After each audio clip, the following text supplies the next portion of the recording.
Hello, welcome back for AI Ramblings, episode 11, with Neal Makwana and myself, Michael Parekh.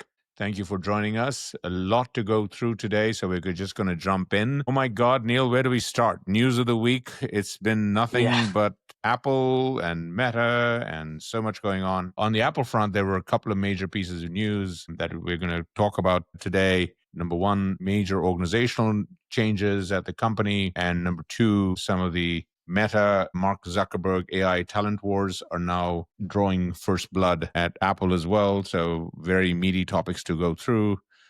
Neal, what are your Exactly. thoughts? Yeah, so just kicking us off here today. I mean, in a world, in an environment, I guess, where Meta's kind of been taking all the headlines, acquiring people from OpenAI, Anthropic, and now Apple, as we'll discuss in a bit. We wanted to kick it off with Apple, who had some internal reorganization with Chief Operating Officer Jeff Williams announcing his retirement at the end of this year. Williams was referred to as the Tim Cook's Tim Cook, being the main supply chain guru at Apple, overseeing everything that Tim Cook built before he rose to CEO after Steve Jobs. Was also the person that was in charge of the design team at Apple. He was overseeing it. That as well as Apple Watch and some of the other health initiatives. And he'll continue doing that until the end of the year. But at which point the design group will then directly report to Tim Cook. Obviously, it remains to be seen if there'll be an intermediary place there. The used to be Johnny Ive, who, as we have covered in the past, a couple years ago in 2019, taking some of the other key Apple design players with him to form Love From, which then spun off into IO, which was recently acquired by OpenAI. Might not be called IO anymore, obviously, due to some copyright name issues. That's a whole separate topic. But the key thing is that there's been some restructuring within Apple. The person that'll take Williams's role is Sabi Khan, who is one of the main supply chain architects and current VP of operations at Apple. And this kind of just going into the geopolitical side of things, as we've obviously discussed in the past, Khan's primary task will just be further diversifying Apple's production away from China to some of the other Asian countries, including India, of course.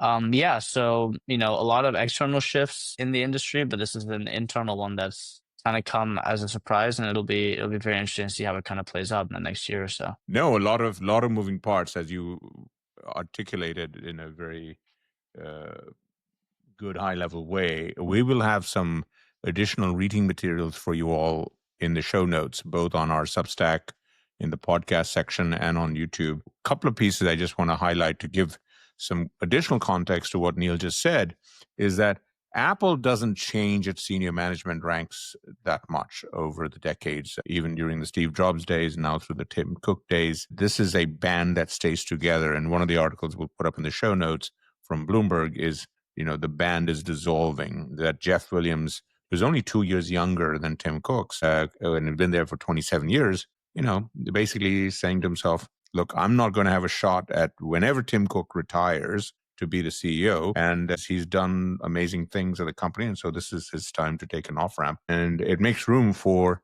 new blood within the company or outside potentially. Right now, the speculation would be one or two people, and they're in some of the show note articles, young executives in their 40s who run supply chains, product, etc., are in the running here, as and when Tim Cook does retire. But in the meantime, this is a company that is also facing a lot of external questions on what they're doing with AI. And obviously, the whole AI talent war, which I've written a lot about on the Substack over the last couple of weeks now. Again, please take a look at some of the pieces, is that it now arrived on Apple's front door, that Zuckerberg, who has been personally wielding his massive checkbook and writing multi-$100 million checks for senior AI researchers across the landscape, drew first blood at Apple and hired away their head of machine learning AI from Apple. And potentially that has implications, and again, a lot of details for many others of the 100-person plus AI ML team at Apple, potentially following him to Meta. And what does that mean for Apple's AI posture, etc.? I've been on the record writing about this, that I think Apple has unique cards because of its ecosystem, its vertical stack from the silicon all the way to the application layer across platforms that are literally used by 2.5+ billion people around the world daily, just like Google, but it's different in its uniformity and depth that Apple has, regardless of the people, both at the management layer or the AI layer. They have a lot of great cards to play, and it's very early in the AI day. That is not a view that is in the consensus, but that is the current debate. So that is also part of the news of the week in terms of Apple, with all these changes, both internally and externally, and important because it is one of the three major US companies that are all worth between $3 to $4 trillion each, along with Microsoft and Nvidia, which just crossed 4 trillion for a brief moment under Jensen Huang. And the reason I point that out is each of these three companies is bigger than the entire market caps of the stock markets of entire countries in Europe, like Germany and France and so on. That is neither here nor there, other than these are the companies that are, for now, driving the core around momentum around AI, because AI today in 2025 requires massive investments, mainframe computer type of investments on these massive data centers that consume tens of billions of dollars to build, to generate the intelligence tokens and for training and inference on the models, and then the electricity, the power, which requires additional billions of dollars to power these things. And that is the race that we're on. And it will take another 5 to 10 years before we have sufficient infrastructure. In the meantime, we're also waiting for AI compute and software also evolving on local devices like our phones and our watches and our laptops and tablets and so on, to also take on the burden of inference. So all of these things are going on, and all these companies are basically positioning themselves for the huge task of talent, which is scarce for the moment.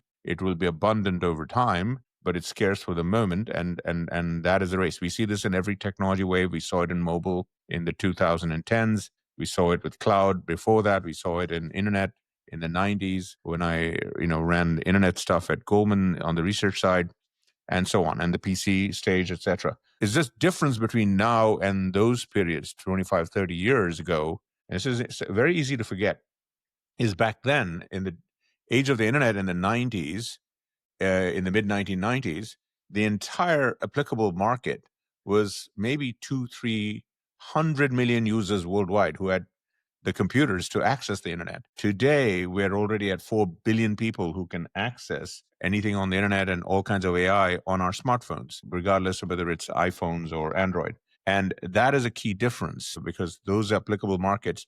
And so whether you're a startup or you're an incumbent company, you better have game on ready to be able to address those market opportunities from day one. And you don't get any break. You have to still execute within 2 or 3 years and reach those kinds of numbers. And that is a challenge we've not given any founding team or any executive team at any incumbent, whether they're worth a few $1 million barely as a startup or $1 trillion or more. These are very daunting execution challenges. And I just wanted to underline those things, because we can get in kind of inured with all this, with just the daily flood of news that this happened, that happened. And this is the broader context that I think is important to keep in mind, which it takes us to the main topic. And it's an extension of the topic that we talked about last week, which is the AI table stakes have fundamentally been changed because Meta and Zuckerberg have amped up the AI talent wars with billions of dollars paying sports team like salaries, $100 million bonuses for the top AI researchers.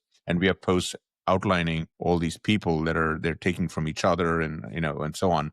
But I made the broader point in a post this week that the game is global. Unlike in the 90s when majority of the internet was all in the US, today AI is global. Internet is global. 8 billion people, 4 to 5 billion people accessing this stuff around the world. 60-70% of those people are outside the United States. The US is only 330 million people, which means a lot of that is in Asia right now, in China specifically. Asia, India is obviously coming on as an economy that's 1/4 the size of China, but far greater portion of younger people. And the reason I bring it up is Jensen Huang of Nvidia has said many times that half the world's AI researchers in 2025 are from China, either in China and from China. If you look at, by the way, the news of the last 2 weeks with Meta hiring all these people, 70, 80, 90% of these people are Chinese American citizens or people from China who are educated at our top universities and are the tip of the arrow of AI research.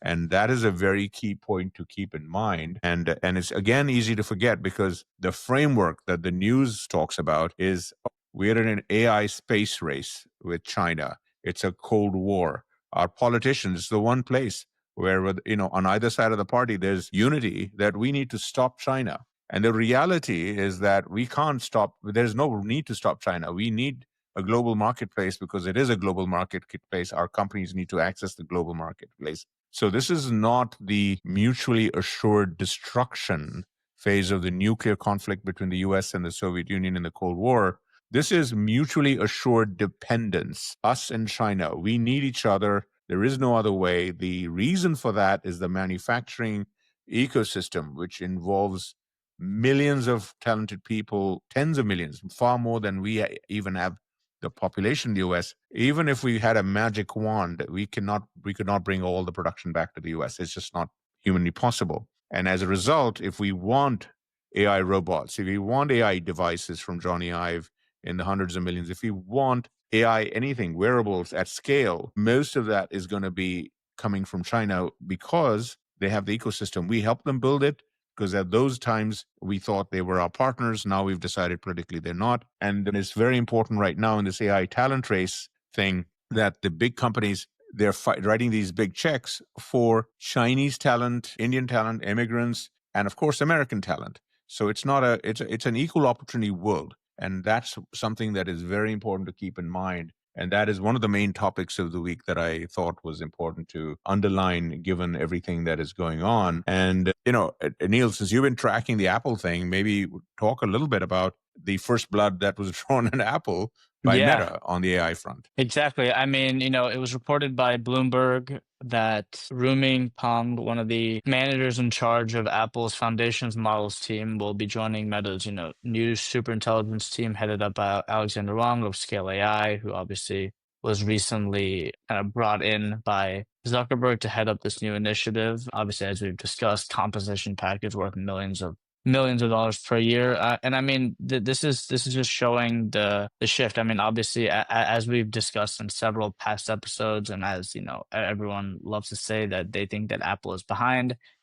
You touched on it a bit, but Apple, it's hard to compare Apple with some of these other companies just because of the ecosystem that they have. And it's more of an apples and oranges type of comparison whenever you really try and lay out all the facts, because Apple has control over iPhone, iPad, Mac, Apple Watch, Apple TV, whereas a lot of these companies just have a singular platform. And Apple, as I wrote about in my Substack post last week, is doing AI in a much more subtle way. They're not aiming to build a chatbot. They're not aiming to build this interface that we are used to since the advent of ChatGPT, to where you're using natural language to communicate and get information. They're trying to bake it into the traditional Apple fashion. They're trying to elevate the user experience without explicitly telling the user what's being done behind the scenes. I mean, it's that whole magic that Steve Jobs tried to instill in it before his passing. And it just shows, obviously, this is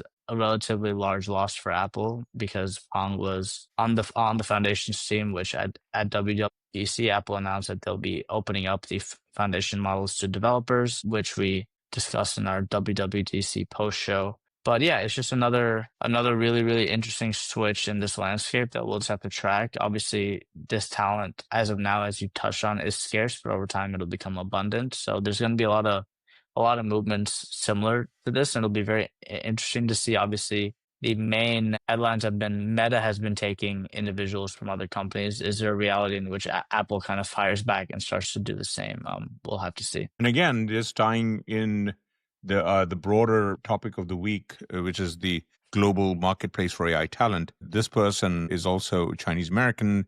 There's a number of people on his team that were listed in the articles. We'll have it in the show notes. All Chinese AI researchers who were trained in the U.S., etc. And so that is larger picture. And one thing we ought to keep in mind is that the AI talent bidding up that's going on in the US, and certainly if you're, regardless of where you came from, if you're in the US, you're going to get offered, if you're good, these kinds of monetary rewards. It may or may not be the same thing in China, which again has half the AI researchers, because their systems are different, their ecosystems are different, and so on. So there is an arbitrage for AI talent as well. And obviously, when these kinds of numbers, when a famous basketball player or baseball player gets a $200-400 million contract, guess what? Every kid in the world wants to be the next major basketball player or baseball player. And so that's Exactly. where we go from scarcity to abundance. And the resources to become this are more abundant than ever. Any one of us can self-teach, learn, go to school, online, offline. The opportunities are abundant. So again, with the benefit of time, these extraordinary headlines today will recede in the past. There will be all this will become, the peanut butter will be spread much more evenly Exactly. around the world. And so important to think about. So that leads us a little bit into our next topic, which is read of the week, Neil. And you Yes. have a good one. Yeah, so mine comes from this piece that the information did. Obviously, we'll link it down below, titled AI's Unexpected Consequence, Meta, Google, and Big Tech Learn to Appreciate Art. I've discussed on a couple of the past shows the impact that AI is having in, the creative space about art. We discussed, a Verge piece about fonts and how that area of the industry is changing as well. But this article by The Information highlights how tech companies are kind of acting as this new Medici family. Obviously, the Medicis were the big patrons of art during the Italian Renaissance that, commissioned any and every famous artist of the time to do pieces. They kind of reframe these tech companies as this new Medici family, but adding a nuance in which, in this case, Meta and Google are not only commissioning these artists to do the work, but they're also co-developing the tools themselves to allow them to create the art using a lot of these models. And it creates this really interesting feedback loop. Obviously, feedback loops being a big part of how the internals of all these AI models work. It creates this feedback loop where artists are influencing the development of these tools, and in turn, the tools are enhancing the capabilities of the artists, and it leads to less passive patronage and more of a collaborative R&D phase where you have these artists that are directly influencing the development of these new tools, something that we really haven't seen in the past. And it also indicates a shift where historically art collections have always been owned by banks and financial institutions, Wall Street being at the forefront of this. But in this new wave, it's just showing how committed tech is to being um, in pole position of just art and AI art. The article also does a really good job of highlighting how in the past, a couple of years ago around the COVID period, we had this explosion of NFTs where it was a more ownership focused ethos where, you had pieces of art that are very limited, one of one, and only one person was able to own it. But here it's just really an interesting shift where we've potentially learned from the pitfalls of that and have placed more of a focus on the actual creative process and the role of the artist rather than who is owning the art in the end. So it's a very interesting piece, just highlighting how Silicon Valley at first was not, very interested in art in the past. And now they're not only buying AI art, but they're establishing themselves as these kind of corporate Medici families. No, I think it's an extraordinary marker point to identify, talk about, think about on an ongoing basis. It's a snapshot of where it is. But the core underlying thing, obviously, is that all forms of human media is getting digitized. As it gets digitized, it turns into software. So, you had a wonderful post on your Substack. And by the way, I would encourage everyone to subscribe to Neil's terrific new Substack, where you said AI eats GUIs. But this is AI eats art, as AI has been eating software. And it's doing it by the mechanism that all these GUIs, art, books, software, movies, are turning into software themselves, essentially. And they can be protected with digital tokens and blockchains and all that stuff. So you had the NFT versions of it 3-4 years ago. There'll be different versions that are AI enabled going forward. So there's massive amounts of exponential change with AI technologies fusing into these kinds of technologies. It absolutely impacts how we perceive what we perceive as art, whether it's physical things, experiential art, And by the way, since I'm talking about my nephew, Neil, the creator, besides his Substack, he's had a long time presence called Think World on Instagram, where he literally has for several years with thousands of subscribers has been talking about art in a digital context for a very long time. So I had to give that plug because I Thank you. enjoy your, Yeah. and he has a post up every day. There's no Neil Makwana on her name, but it's extraordinarily. Oftentimes, it's very on point kind of stuff that you don't normally come across. I just wanted to give a plug for ThinkWorld, Thank you. ThinkWRLD. Neil, let's put that in the show notes as well, Will do. because I think Will it's do. part of this topic that we're talking about.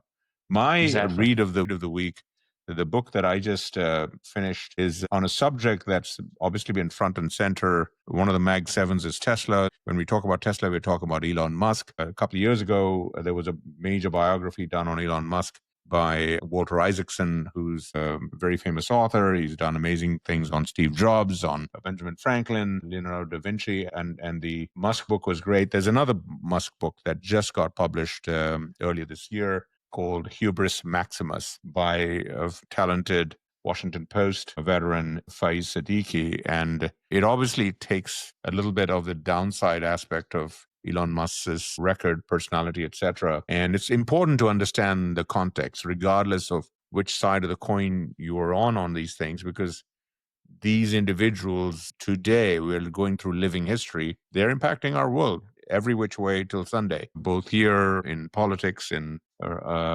terms of what we may or may not do in space. And so I found the book very notable, especially because it provides a counterweight and measure to some of the narrative that has propelled Tesla on the public side to a valuation over $1 trillion, because a core chunk of millions, hundreds of millions of followers of Elon Musk have given it a valuation that is multiples of, in fact, multiples of the entire auto industry in the world, whether it's in China, Japan, Europe, etc. Toyota is about $250 billion market cap. Tesla's almost any given day between $1 trillion to $1.5 trillion. And a lot of that is on the aspirational aspects of what Tesla may do with robots, with Optimus, with robo-taxis. And we've written a lot about that and talked a lot about that. But I think this was a very useful book to flag. So I wanted to highlight it as my book of the week, read of the week. And Wonderful. again, we'll have a lot of show notes on this thing. So now we move on to our last topic of this show, episode 11,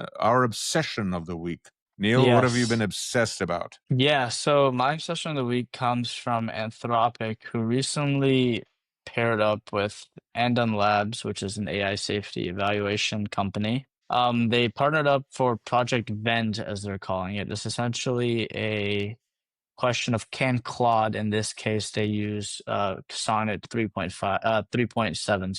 Can Claude run a small shop, and why does that matter? So essentially, what they did is they tasked Claude with operating a small automated store in Anthropic's office in San Francisco in the Bay. They provided a prompt giving it a set of instructions that they used for the project. And they wanted to be more than just a vending machine, but they tasked Claude to complete many of the far more complex tasks associated with running a small shop, so maintaining inventory, setting prices, avoiding bankruptcy, obviously, and so on. And the piece, which we'll link down below, has several diagrams and images of what they achieved.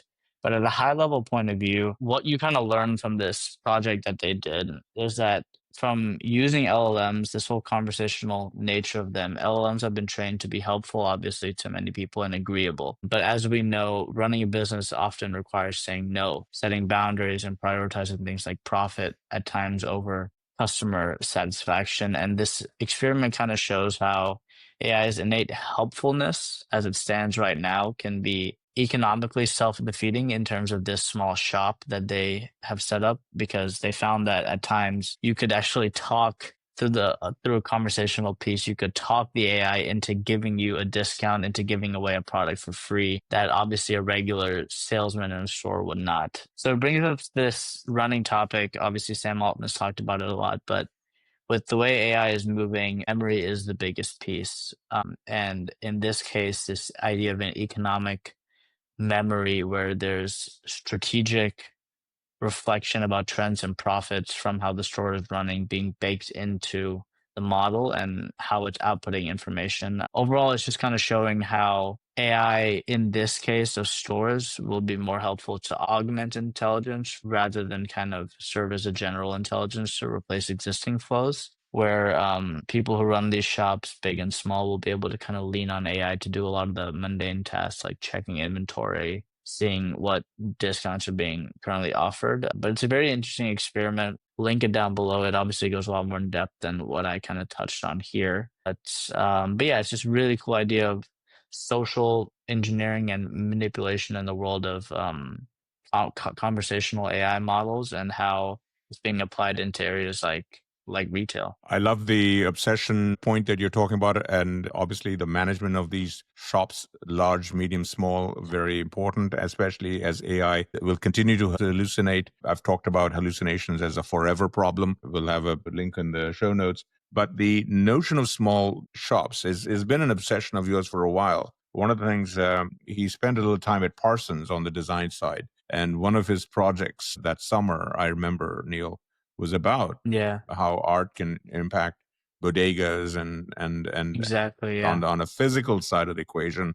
And this is obviously the software side. So I love the fact that you're taking your obsession with small shops Yes, and thinking about it and on the AI side of the equation. So I wanted to exactly. underline that part of your Thanks for interest bringing and that up. passion Yeah. and background. My obsession of the week, it continues what I kind of talked about the last couple of weeks, which is, and I'll put it a broader term around it, which is AI around our space, our house, our workplace, etc. Last week I talked about my obsession with the latest Google Plus Chromebook that allows you to run Gemini, etc.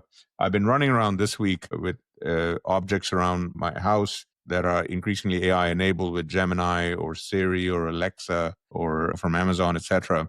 And this kind of came up because Amazon and all the big retailers have their big Amazon Prime, 2 or 3, 4 days this week. And so Amazon typically has big sales on things. And the sales this year on Amazon Prime, just kicked off yesterday, are less aggressive than they've been in previous years, partly because of the tariff situation, et cetera, across the board.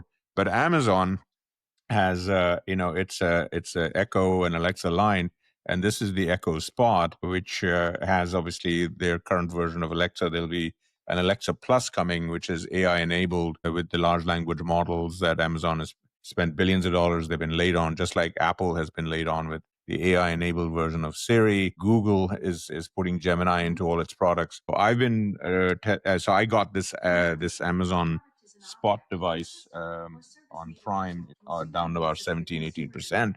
And here's the box. There's no plug, but it's just fun stuff because I love shopping. Yeah, so And I I just actually, real quick, sorry to cut you off, but this is a small tangent. As you can probably hear in the back, him saying even the G word in this case triggered one of the assistants in this house. And this kind of leads into why this has been an obsession for the two of us, just because the UI, UX, the actual user experience of terrible, these things are horrible. I mean, they awful. need to be, they really need to be thought through and fixed. There's so many pieces of this. Thank you, Neil. And you just got a live example of it in the background. Wake words, because all these devices have wake words, and while they're all obsessing about putting AI into them, they have not figured out how to solve the problem of wake words. That because I have multiple of these devices. If I bring up the A word here, it will activate the device over there. Same thing with the G company. Same thing with the A company, and none of them have solved it. And that they please guys solve that problem before you put AI into it. It should be mission number one for your programmers, regardless of how much you pay for them.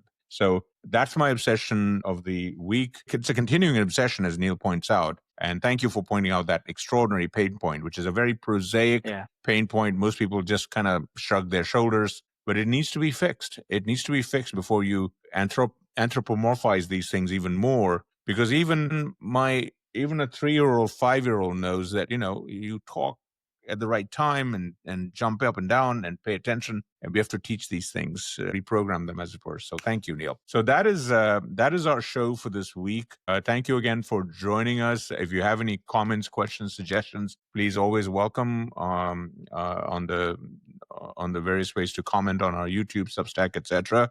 I want to thank you all for joining us, and we'll see you again next week. And as always, stay tuned. Thanks. See you next time.